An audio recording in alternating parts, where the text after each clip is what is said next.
In the last video, we talked about how demand is this relationship that consumers have with goods and services, specifically the relationship between the price of that good and how much they are going to be willing and able to purchase at various price levels.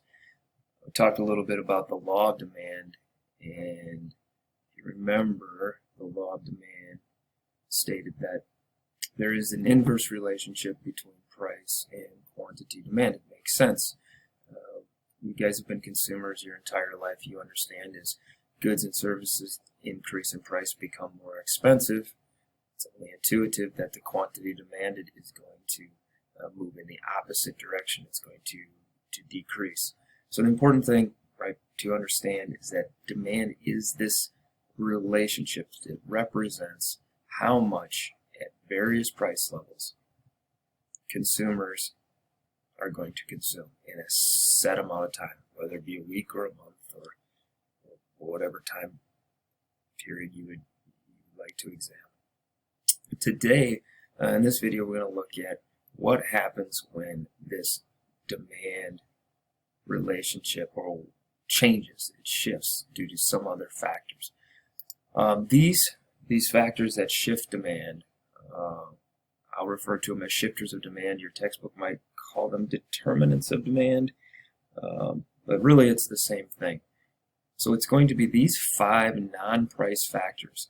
Money income of consumers changes. Now, this isn't real income, this is money income. You're seeing either a pay increase or a pay decrease. Your actual dollars amount has changed. The prices of other goods, and these are goods that are related in consumption, substitutes and complements. We'll talk about those here in just a second. And then our expectations of the future. And that's going to be a big one as consumers, we're always kind of looking forward, and we have expectations about the way things are going to play out.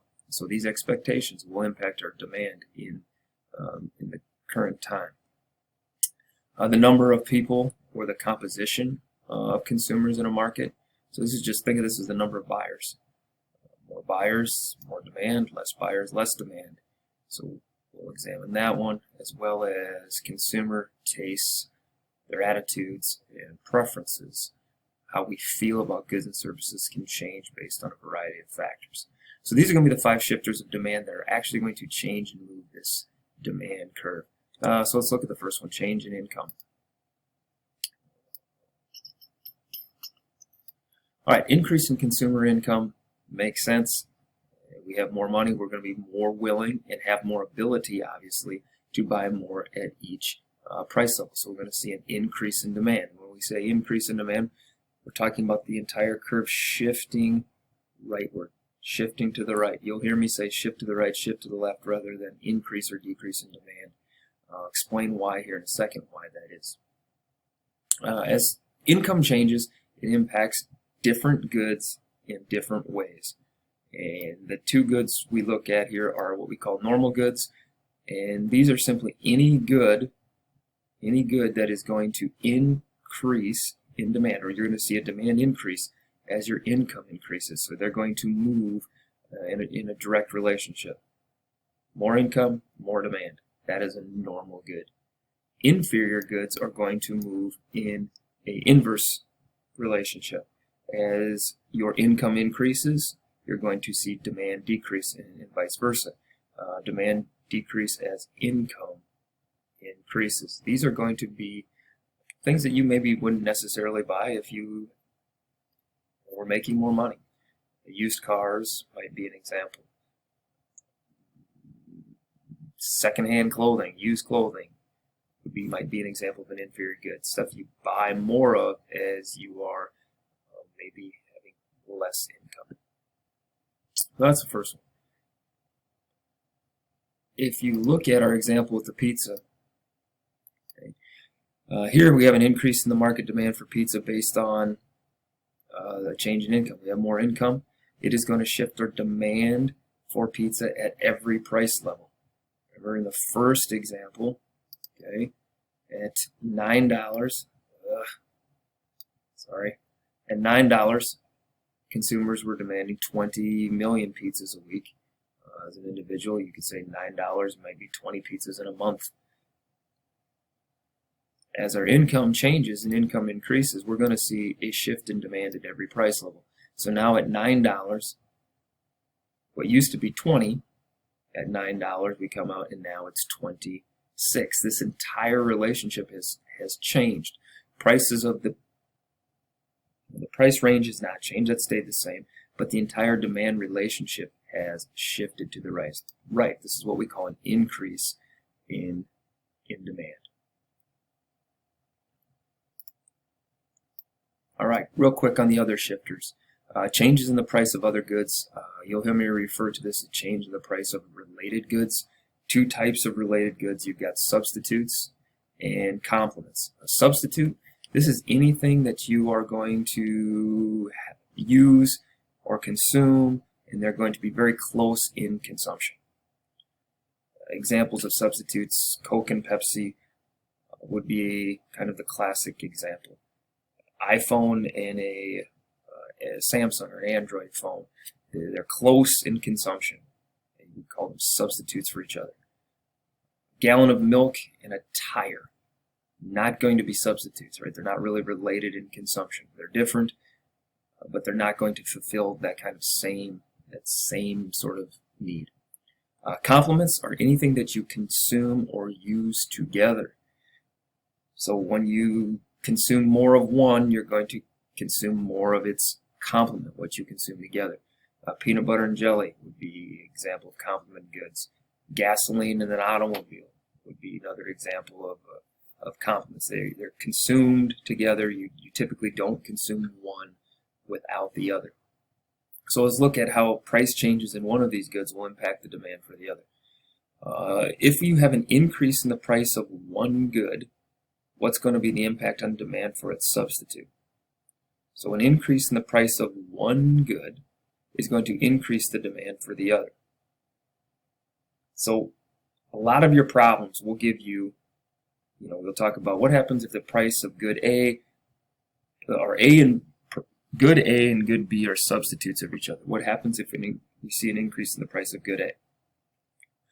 A little tactic I always use with these sort of problems is just put in goods that you know are substitutes and supplement them for that, and you can kind of intuitively talk your way through it. So we've got substitutes if we use Coke and Pepsi. What happens if we see an increase in the price of Coke? Well, it makes sense. Law of demand tells us we're going to consume less Coke.